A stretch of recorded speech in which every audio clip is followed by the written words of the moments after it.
जनतेच्या न्याय हक्कासाठी प्रजासत्ताक न्यूज सदैव आपल्यासोबत।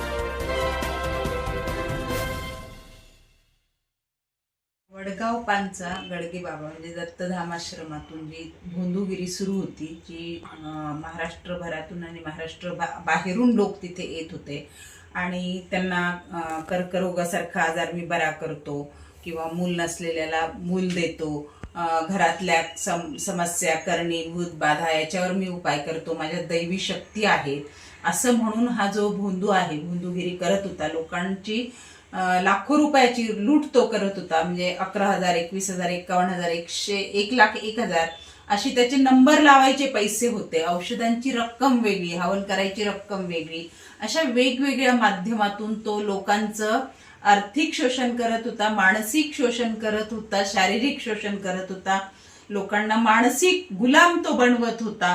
आणि त्याच्या विरोधात आम्ही आवाज उठवला। पहिल्यांदा SP आणि कलेक्टरला निवेदन दिलं, त्याच्यानंतर DYSPंकडे अर्ज केला, जे आरोग्य अधिकारी आहेत आपल्या तालुक्याचे त्यांच्याकडे अर्ज दिला की हा काही औषधं पण देतो, याच्याकडे कुठली वैद्यकीय पदवी नाहीये, याच्याकडे मोठ्या प्रमाणात औषधांचा साठा आहे आणि त्या औषधांमुळे अनेक लोकांना अपाय झालेला आहे, तर याची चौकशी व्हावी आणि त्यानुसार सुद्धा गुन्हा दाखल होण्यासाठी आम्ही वैद्यकीय अधिकाऱ्यांकडे अर्ज दिला होता। आणि शेवटी प्रांत अधिकाऱ्यांना तुम्ही ह्या तालुक्याचे प्रशासकीय प्रमुख म्हणून हा गुन्हा त्वरित दाखल व्हावा याच्यासाठी अर्ज दिला। दरम्यानच्या काळात ह्या बाबाला असं वाटलं की आपल्या ह्या साम्राज्यावर कुणीतरी घाला घालतंय। वास्तविक हे त्याची आमची काही वैयक्तिक दुश्मनी नाहीये, परंतु ही अंधश्रद्धामूलक कृती आहे, हा समाजाच्या विरुद्ध केलेला गुन्हा आहे, म्हणून आम्ही 19च्या अंतर्गत हे काम करतो आणि समाजासाठी हे काम करतो। परंतु त्याने आपलं साम्राज्य नष्ट होतं की काय ह्याच्यासाठी त्याला असं वाटलं की पैशामुळे सगळं जग विकत घेऊ शकतो आपण, आणि त्या पद्धतीचा अवलंब करत त्याने मला 12 तारखेला दिवसभर वेगवेगळ्या लोकांच्या माध्यमातून फोन केले की जेणेकरून डायरेक्टली ऑफरच होती अप्रत्यक्षपणे ती पैसे घेऊन मिटवण्याची, परंतु त्या लोकांना आम्ही सडेतोड उत्तर दिलं, जबाब दिला आणि धमकावलं पण की आमच्या नादाला लागू नका, आम्ही प्रामाणिकपणे काम करणारे लोक आहोत, आमची चळवळ आहे आणि अशा पद्धतीने आम्ही काम करत नाही। आणि हे असं का धमकावल्यानंतर किंवा सांगितल्यानंतर शेवटी त्याने शेवटचा प्रयत्न म्हणून त्याची मुलगी आणि 2 लोकांना रात्री घरी माझ्या पाठवलं, तेव्हाही तसाच प्रयत्न त्याने केला, त्यांनाही मी हाकलून लावलं घराबाहेरूनच।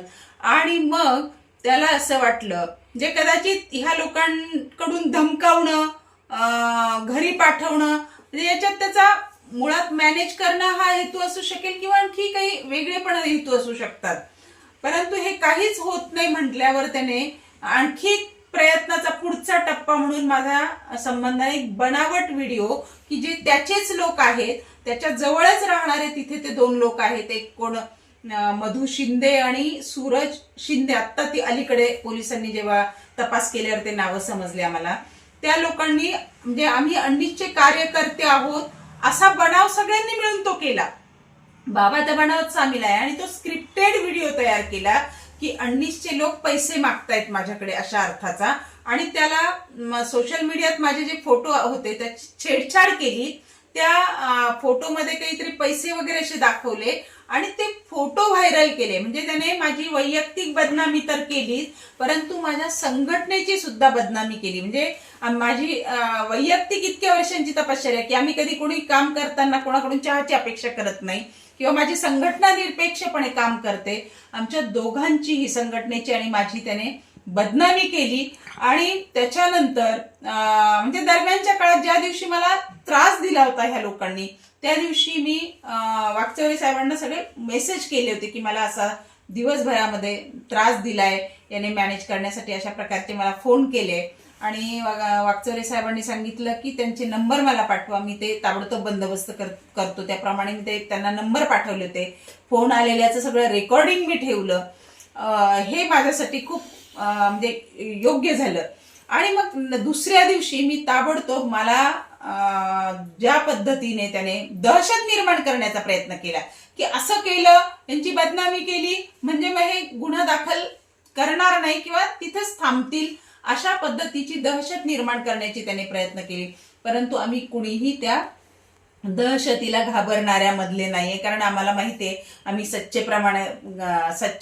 मनाने सच्चे कामं करतो, खरे कामं करतो. त्यामुळे अशा ह्या अपप्रवृत्तींना घाबरण्याचं काही कारण नाही. दुसऱ्या दिवशी पोलीस स्टेशनला फिर्यादी मी स्वतः झाले आणि ती तक्रार दाखल केली आणि FIR झाली आणि त्याला ह्या भोंदू बाबाला अटक झाली. त्याच्यानंतर व्हिडिओ तयार करण्यासाठी जो एक जण होता तिथे त्या प्रक्रियेतला, तो माधव शिंदे, त्याने फोन पण केलेला होता मला, त्याला अटक झाली आणि एक फरार होता. तर तो दरम्यान आता पोलीस शोधून कदाचित त्यालाही आता माहित नाही, म्हणजे अपडेट आता ह्या क्षणाचे, त्यालाही कदाचित अटक झाली असतील किंवा करतील. तर हा भोंदू बाबा राजेंद्र गडगे, नंतर माधव शिंदे, विराज शिंदे आणि ज्ञानेश्वरी गडगे ह्या लोकांच्या विरोधात ती फिर्याद दाखल झालेली आहे. तिचं पुढे काम चालू आहे. काही आरोपींना अटक झालेली आहे आणि आता कोर्टाने त्यांना 5 दिवसाची पोलीस कस्टडी दिलेली आहे. बाबाकडे असलेला मोठा औषध साठा, बाबाचे चालणारे इतर अवैध धंदे, म्हणजे बाबा 20 सुद्धा चोरून वापरत होता. आता MSCBने त्याला 20 लाखाचा दंड केलाय. म्हणजे प्रत्येक गोष्ट त्याची बेकायदेशीर आहे. त्याच्याकडे केवळ या माध्यमाचा उपयोग म्हणजे युट्यूब आणि इतर कामं करण्यासाठी 7 लोक नोकरीला आहेत त्याच्याकडे. 50,000 रुपये दरमहा तो पगार देत होता प्रत्येकाला, असं तिथे गेल्यानंतर समजलं.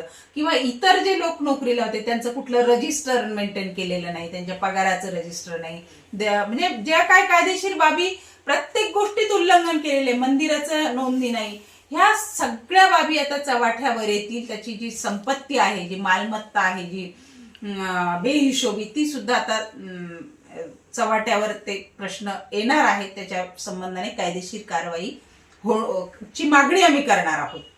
मी महाराष्ट्रातल्या आणि महाराष्ट्राच्या बाहेरचे जे येणारे त्याच्याकडे लोक होते, ज्यांचं आर्थिक, शारीरिक, मानसिक शोषण झालं, त्यांनी पुढे येऊन, न घाबरता पुढे येऊन त्या बाबाच्या विरोधात गुन्हा दाखल करायला एकतर पोलिसांशी संपर्क साधा किंवा आमच्याशी संपर्क साधा, असं मी आवाहन करते. आणि ज्या स्त्रिया आहेत, स्त्रियांचं सुद्धा शोषण तिथे मोठ्या प्रमाणात झालेलं आहे, तर त्या स्त्रियांना सुद्धा मी आवाहन करते की तुम्ही पुढे या, न घाबरता पुढे या.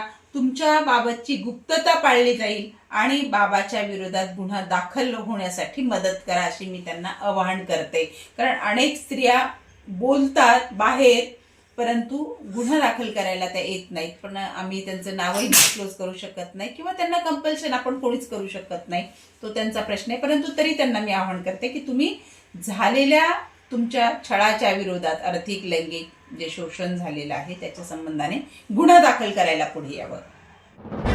आपल्या परिसरातील ताज्या घडामोडी पाहण्यासाठी आजच प्रजासत्ताक न्यूज 24ला सबस्क्राईब करा आणि 10 अपडेट तसेच लाईक अँड शेअर करायला विसरू नका. प्रजासत्ताक न्यूज सदैव आपल्यासोबत.